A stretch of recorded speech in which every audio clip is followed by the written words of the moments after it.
Maayong utusugbog sa mga nagsunod ng among pagsibiya Miyerkules karon Hulyo 8, tuig 2015. Kini si Jason Doval ug kini ang Sun.Star Pilipinas.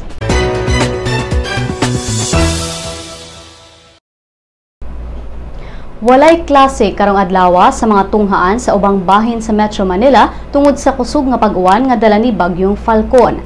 Aniya ang listahan sa mga probinsya ug universidad nga nagkansela sa ilang mga klase karong adlaw.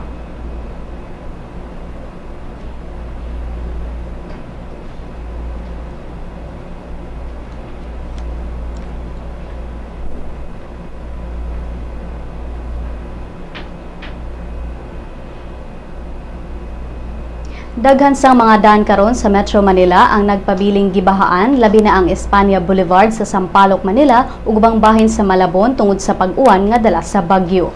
Ang bagyong Falcon nisulod sa Philippine Area of Responsibility kagabi matod sa Pag-asa.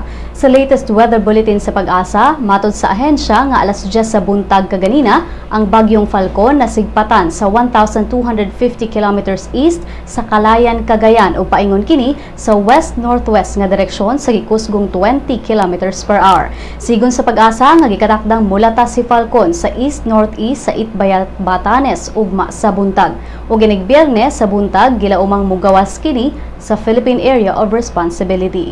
Ning pagbalita, walay giisa nga public storm warning signal ang Pag-asa. Philippine Coast Guard Eastern Visayas District Commander Captain Pedro Tinampay temporaryong gitaktak sa pwesto kagahapon samtang nagpadayon ang investigasyon kalabot sa pagkalunod sa MB Kim Nirvana B. Si PCG Public Affairs Chief Armando Balilo nibutyag nga si PCG Admiral Rodolfo Isurin maoy ni-issue kagahapon sa hapon sa mando sa pagpataktakang Tinampay. Si Tinampay temporaryong i-assign sa receiving station sa PCG Manila Station. Matod ni Balilo nga ang temporaryong pagtaktak sa pwesto ni Tinampay parte sa standard operating procedure sa PCG. Sanglit kasamtangang nagpadayon pa ang investigasyon sa insidente. Matod ni Balilo nga nasayrang wala nagtukma ang actual tally sa survivors o casualties sa gisumiter nga manifesto sa kapitan sa motorbangka nga si Warren Oliverio. Sa actual tally, dunay 201 ka mga pasahero o crew members ang sakay sa MB Kim Nirvana B sa wala pa kini malunod. Apan sa gisumiter nga manifesto sa kapitan, dunay 189 ang sakay sa motorbangka, 173 ang pasahero samtang 16 ang crew members. Matod ni Balilo nga gitanaw sad nila ang posibilidad nga overloaded sa cargo ang motorbangka, sanglit dunay 160 ka mga sako sa semento ang na-recover human sa aksidente. Sukwahi sa gideklarang 80 ka mga sinakong semento nga nalista sa manifesto. Personal nga kalagot ang gitanaw karon nga hinungdan sa pagpusil patay sa usa ka call center agent sa IT Park Dakbayan sa Sugbo. Gila ang biktima nga si Deo Gracias Guda III, 21 anyos nga lumad taga Lipas City, Batangas, apan nagtrabaho sa Sugbo. Base sa CCTV footage, mga alas 12:45 sa kaadlawon, si Guda naglakaw padulong unta trabaho sa IT o I-1 Tower dihang gitawag sa suspect. Dihang miduol ang biktima, gipusil kini diretso sa armadong lalaki kinsa daling misibat. Pinaagi sa CCTV na sayran sab nga ang suspect naghuwat og 10 minuto sa wa pa miabot si Guda. Matod sa kapulisan nga posibleng personal nga kalagot ang hinungdan sa krimen human nibutyag ang inahan ni Guda nga dunay karelasyon ang iyang anak nga call center agent sab. Dugang sa inahan nga minyo na si Guda og dunay anak apan ang mag-ina anaa sa abroad nagpuyo. Kasamtangang nagpadayon ang investigasyon. Floyd Mayweather Jr. gitangtangan og bako sa World Boxing Organization human kini wala makabayad sa sanctioning fee nga gi-require sa WBO. Ang bakos nga gibawi mao ang WBO welterweight champion belt nga nadag-an ni Mayweather sa away nila ni Manny Pacquiao niadtong Mayo 2. Matod sa WBO nga bisan pa man og gihatagan na si Mayweather og extension aron sa pag-abiso sa ilang buhatan kalabot sa iyang posisyon sa WBO welterweight division ug aron bakantehan na ang duha ka 100 154-pound world title sa boksidor, wala makadawat ang WBO World Championship Committee ug tubag gikan sa kampo ni Mayweather. Si Mayweather wala makabayad sa $200,000 nga sanctioning fee nga mao hinungdan nga napugos ang WBO og bawi sa bakots ni Mayweather. Base sa balaod sa WBO, ang ayang nibayad unta si Mayweather og fee nga 3% o maximum $200,000 gikan sa iyang bulsa aron makaaway alang sa world title. Si Mayweather gikatahong nikita og kapin sa $200 million gikan sa away niini batok kang Pacquiao. O gani ang mga balita gikan sa ubang bahin sa nasod.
Had your dose of Sun.Star news? Good news! Sun.Star's e-paper has a 7-day trial version.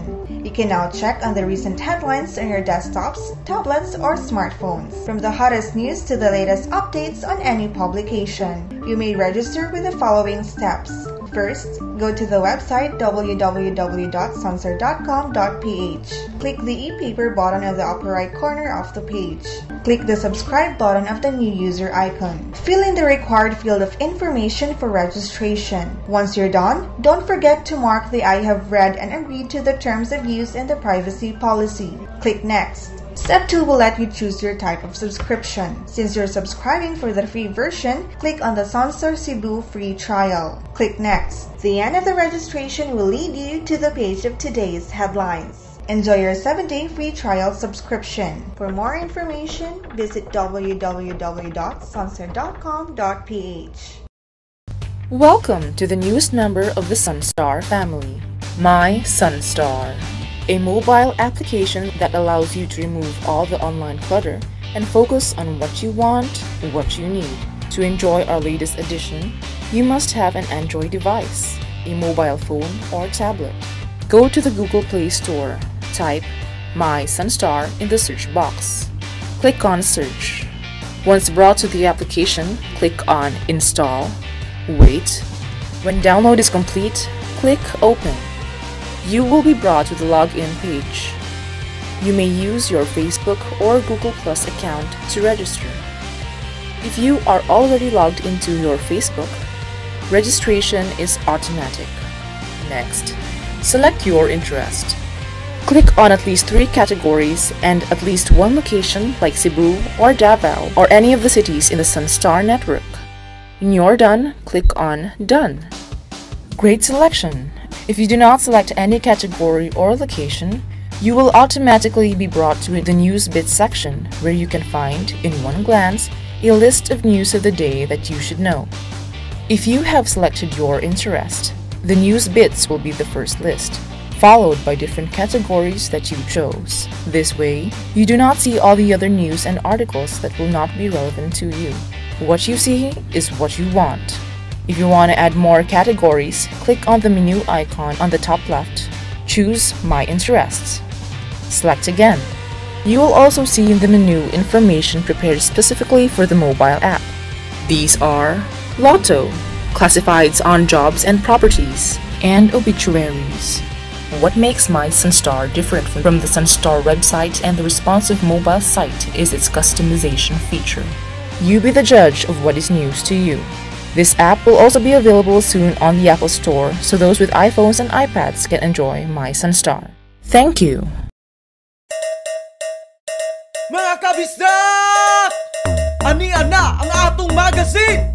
Bisdak! Kabisdak ato ani gikan sa mga tanhang norte. Isan asa, mapadpad, bisayang dako, makalupad. Mahitugmaon, matinahuron, matinabangon, mapasigar buhon. Bisayang dako, ehemplo sa maayong lumulupyo. Anian na bay? Ato ni bay? Original ni bay? Bisdak Magazine ni bay. Ang Bisdak Magazine mapalit sa Newsboys ug sa inyong suking tindahan.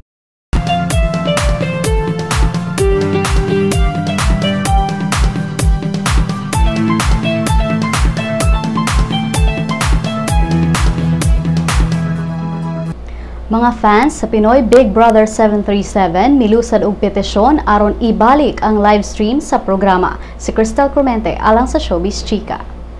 Mga fans sa Pinoy Big Brother 737 milusad og petisyon nga ibalik ang gihunong nga live streaming sa programa. Ang maong petisyon gi-upload sa user Pepsi Punk ngadto sa change.org website. Ang PBB 737 livestream gihunong sa miaging semana tungod sa kontrobersiya kabahin sa close friendship nilang housemates Bailey May o Kenzo Gutierrez. Apan sa petisyon sa change.org, ang pamahayag nagkanayon nga ang livestream makatabang sa mga viewers nga mas maila-ila pa ang mga housemates. Daw maghatag sa ginig fair judgment ngadto sa mga panghitabo sulod sa PBB House. Samtang giawhag sab ang mga netizens sa pagtrend sa hashtags BringBackLS o PBB737 BringBackLS sa social media. Ang petisyon nagtinguha nga makaabot og 1,500 supporters. As of 9 AM Wednesday, doon na nakini 1,050. Cristal Clemente alang sa Showbiz Chika. Alang sa uban pang Showbiz Chika, bisitaha ang celebrity.sunstar.com.ph. I-follow mi sa Twitter at Sun.Star Showbiz. Sa Lotto results, wala pa'y swerteng mananaog sa mga premyos Super Lotto 649 ug Lotto 642 sa mga bulak kagabi. Bulahon unya ang Grand Lotto 655 ug Mega Lotto 645. Ani ang balor sa dolyar gikan sa Bangko Sentral ng Pilipinas.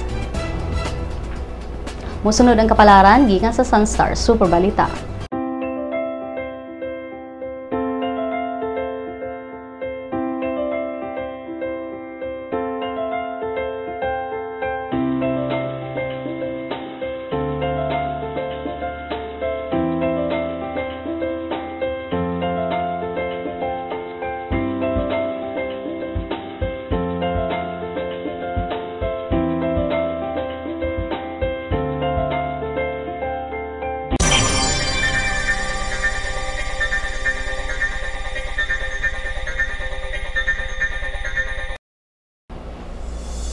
Ug dinhi natapos ang atong mga balita karong adlaw.